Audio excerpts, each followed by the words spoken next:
So, lads, the Chicago Sky have just traded for an all-star. They've just traded, like, the Sky are going to be good next year. They've traded for one of my favorite players in the entire WNBA, man. They're going to be good. Literally, like, the Sky have now a situation where they've got a really, really solid, like, vet point guard in Courtney Vandersloot. They got Sloop. They have the vet point guard. They not only have the vet point guard, they've now got one of the best shooting guards in the WNBA, Ariel Atkins. Elite defender, can shoot, can create lefty, crafty, so good. The 3, Michaela Onyenwere, a super player, an absolutely super player who I think could be really nice. If she's coming off the bench, they got Beck Allen, really solid starter. Reese Cardoso. They now have a bench that, let's assume, for argument's sake, Onyenwere starts. Their bench is now Rachel Banham, who's a knockdown shooter. Mariah Jefferson, who's fine as a backup point guard. Rachel Banham, Mariah Jefferson, whichever of Kia Nurse or Michaela Onyenwere does not start. Elizabeth Williams. That is their bench. That's their bench. Like, they are a team. Like, the Chicago Sky, barring disaster, are going to be a playoff team. They're going to be a playoff team, barring absolute disaster. Not only that, if you guys didn't see, they actually gave up a 2027 pick swap. That is how confident Chicago Sky are. Like, again, this doesn't really matter. Like, I think people are like, oh, it's a pick swap in a stack draft. It doesn't matter because the Mystics are tanking. The Mystics are tanking, the Sky are not tanking. It's just literally a throw-in for the Mystics on the off chance, I don't know, this season is an absolute shit show and none of the Sky players want to be there. Like, in 2026. Like, that's they're putting in that risk, but it's not going to happen. It's not going to happen. The Sky still have 2 all-star level players on rookie deals. But this is such an interesting one. Like, I thought she should have been an Olympian. Like, if I was picking my team, like, if you guys don't know, Ariel Atkins was on the last Olympic team. She's been on All Team USA since. So everyone's like, oh, these players have to be there. I'm like, man, Ariel Atkins should have been at the Olympics anyway this time. Like, oh, man. Like, they Sky signed. Like, I always said this. I was like, if Kelsey Mitchell wants to leave, it's not the end of the world because you do whatever you can to get Ariel Atkins from the Mystics. Like, there are entire videos in this channel about the Fever, why I felt that they needed an Ariel Atkins type player. Every team needs an Ariel Atkins type player. Like, I'm sorry, she is a lockdown defender. She can create her own shot. She can shoot when she's open. And she can be your second, third option. Every team needs Ariel Atkins. She's a playoff riser as well. Oh man, the Sky are good. The Sky have won. I don't care about the 3rd pick. I don't care. I like Sonia Citron. I don't care. The Mystics are now getting 3, 4, and 6. The Mystics are pulling a Lindon. They're pulling a Lindon. Lindon had 2, 4, and 6 in the 2022 WNBA draft. The Mystics are pulling a Lindon. Dominique Malonga, you are a Washington Mystic. If the Mystics have 3, 4, and 6 and don't sign Dominique Malonga, they are psychotic. You're coming out with Dominique Malonga, Sonia Citron, and Juse Jercite. If you are smart, you're bringing your young point guard from Asvel and your young center from Asvel. You're bringing both of them over. You're bringing the 2 highest ceiling, biggest boom or bust prospects with the most safe pick in Sonia Citron. That is what you are doing. Like, ironically, picks 2 and 3 have been traded. You have got 2, 3, and 6. You are taking 2 upside swings. You are not taking Kiki Riafen. If you take Kiki Riafen, that's dumb. You are taking 2 upside swings in Juste Jacite and what's her name? And Dominique Malonga and Sonia Citron, if you're the Mystics. But if you are the Chicago Sky, I wonder I'm trying to think where this trade puts them. Like, it really depends on, can Camila Cardoso and Angel Reese play with each other? Like, Angel Reese is so much more effective with spreaders around her. Like, if Elizabeth Williams is shooting the 3 ball, like, word on the street is that she's going to be shooting 3 ball a lot this year. Like, there could be a situation where Angel Reese looks better with Elizabeth Williams on the floor. And maybe Cardoso looks better with Elizabeth Williams on the floor. Like, this is the litmus test. They're not winning anything next season. Next season is the litmus test of, can Cardoso and Reese play together? If yes, great. If no, trade one of them while their stock is high and they got 2 years on a rookie deal. So they're going to get something valuable. They're going to get a super valuable player because both of them have really high value. Like, you're not going to get a Cam Brink level player, even though Cam Brink probably be the perfect big to play beside either of them. Honestly, Cam Brink beside either of them would be perfect. I think you could probably, if you're the Chicago Sky, you're looking at bigs in like, I'm trying to think, was there any bigs in 2023?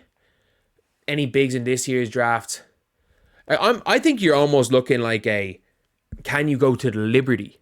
If you can go to the Liberty and find a way to get yourself Leone Fibic in a straight up trade with one of those two, then you start to consider it. But this year is the litmus test for them. Can the Skyscrapers actually win? Because they're both great individual players. It's 2025. Having two non-shooters beside each other probably won't work in basketball. But with Ariel Atkins, they've brought in a star. Like, not even a star. They've brought in an all-star. They've brought in such a good player. Like, Ariel Atkins is so good. Like, people don't understand. I'm out. I thought this was AI generated. Mystics, congratulations, guy. I defended you when they were slandering you. If she's going to stay, if Ariel Atkins is going to stay, you're basically betting on, is Ariel Atkins going to stay, and will the number 3 pick be as good as Ariel Atkins at her best? And I don't think so. Like, there is nobody past Olivia Moss that I look in this draft, not named Dominique Malonga. Why would they take Dominique Malonga when they just took 2 bigs in last year's draft? I don't think there's another all-star here not named Dominique Malonga. The Mystics are going to take Dominique Malonga. Obviously, they're not idiots. They're going to take Dominique Malonga. But I don't see an all-star in anyone in this draft. And even Sonia Citron, she's the 3rd best player on her college team. I don't see an all-star quickly.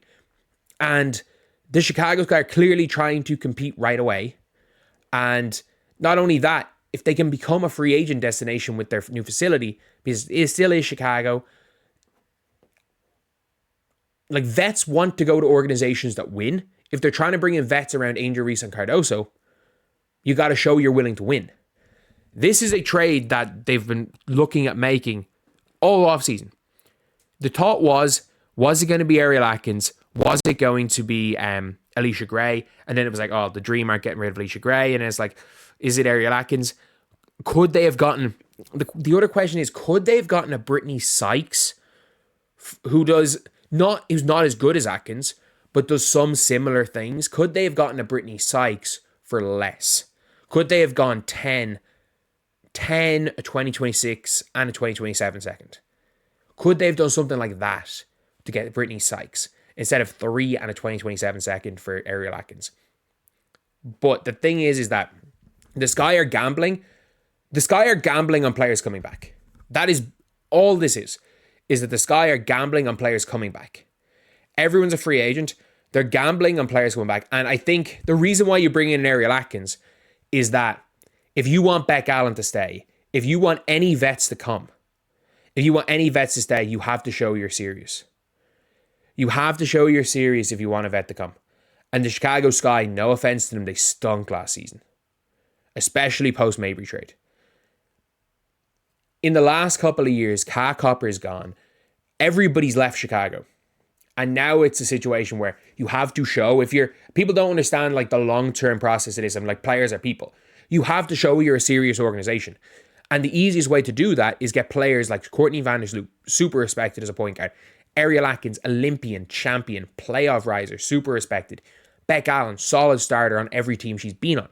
So you're looking there now at players and a group of players that are well respected in the league, a lot of vets, and they're not going to compete for a championship. But this is a team that if all clicks, if Angel Reese and Cardoso can play together and this clicks, this is one of the more deep teams in the WNBA. You've got a bunch, you've got everything. And for me, it puts them well into that. For me, ironically, I think this puts them right below the Aces. I think it puts them above the Dream. I think it puts them above, it puts them into that Aces, Mercury, at the end of that. Like, my tiers are like Liberty Lynx 1, Fever's in tier 2 by itself. Tier 3 is Aces and I don't know, depending on the Mercury, depending on what they do for the rest of the roster, the Mercury could either go into the Fever tier by the start of the season, or they could go into the lower tier. It could literally be, maybe you put Aces and Fever in the same tier, and the next tier down, probably Mercury Sky, if the Mercury do screw up the rest of their offseason. Because, like, the rest of it, the Dream, the Sky are now better than the Dream. The Sky are now way better than the Sparks. On paper, anyway. Like, on paper, the Sky have pushed themselves into being a top 6 team. They're going to be an above 500 team. And you have to ask yourself this question. Is Sonia Citron ever going to be... Do you think Sonia Citron is ever going to be an all-star level player? If the answer is yes, you don't make the trade. If the answer is no, you make the trade every time. Trading a pick for an all-star, especially in what a lot of people argue is a 2-person draft, it makes sense. Terrible trade for the Sky. What the hell are the Sky doing? They gave the 3rd pick, and Mystics drafted 3, 4, and 6. They had the ability to draft a young championship core. What? Unless the only way you can build a young championship core in the 2025 WNBA draft. Like, I'm sorry, Lynn Dunn did this, and Lynn Dunn had 2, not 3, 4, and 6. She had 2, 4, and 6 in a draft. Lynn Dunn got Nalissa Smith, Lexi Hull, and Emily Engsler. Emily Engsler did not make it to year 2. Lexi Hull, if it wasn't for her resurgence post All-Star break, would not have made it to the final year of her contract. And Nalissa Smith, they had to literally attach something to get off her. They had to attach something. Like the 8th pick, you could not, like Sophie Cunningham was not worth the 8th pick. They literally had to, she was a negative asset.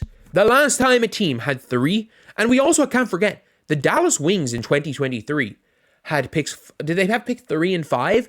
And took Stephanie Suarez and Lou Lopez Seneschal. Stephanie Suarez did not make it to year 3. The only reason Lou Lopez Seneschal has made it to year 3 is that she didn't have a rookie season and they might want to give her another year, and she's friends with Paige. That's the only reason she's there. She's friends with Paige. Like, people overvalue draft picks so much. So much. Like, there's a 0 chance Sonia Citron starts on this team as a rookie. She is not better than Michaela Onyenwere. 0 chance she starts. Like, Michaela Onyenwere is one of the better, is really good. Like, Michaela Onyenwere is better than Lexi Hull, is a better than Lexi Hull player. And Michaela Onyenwere might be coming off the bench if they want to start Kia Nurse instead. That is, the Sky are good. The Sky are legitimately good. So, and honestly, the last time the Sky won a ring, they were 19-19 in the regular season. They fucked about, and they peaked at the right time. They won the damn championship. It is about peaking at the right time. The Sky have to show they're a serious franchise. You cannot perpetually tank. The Sky don't have the facilities. The only way they're going to be attracting free agents is on winning, because they don't have the facilities. They don't have any the things to attract these players. If you're like, oh, join us in 2026 because we might be good in 2029. No. The timeline for these teams are now. The timeline is now. And they're going for it. The Sky don't even have their pick. So people are like, oh, the Sky should get worse. The Sky don't have their pick, so being bad does not help them this year at all. Next year. They end up with the Lynxes picking a pick swap.